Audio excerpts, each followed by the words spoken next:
اسی طرح روزے بھی سبھی مسلمان رمضان کے مہینے میں رکھتے ہیں. سحری گھر والوں کے ساتھ مل جل کر کرتے ہیں. افطار بھی مل جل کر کرتے ہیں.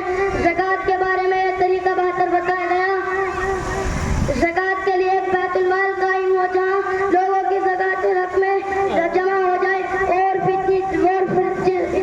جتنی ضرورت ہو مختلف لوگوں میں تقسیم کیا جائے. حج بھی اجتماعی طور پر ادا کیا جاتا ہے. عید کی نماز بھی اجتماعیت عیدگاہ میں ادا کی جاتی ہے. تمام مسلمان اور بستی کے شہر کے اجتماعیت کے ساتھ جمعے کی نماز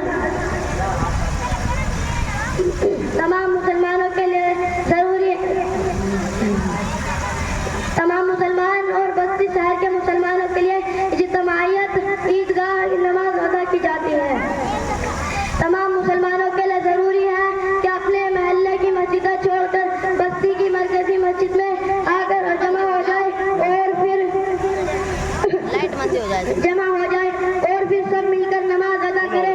اس دن کو عید کی دن کی طرح منائے. صبح سے نہانے دھونے میں لگ جائے.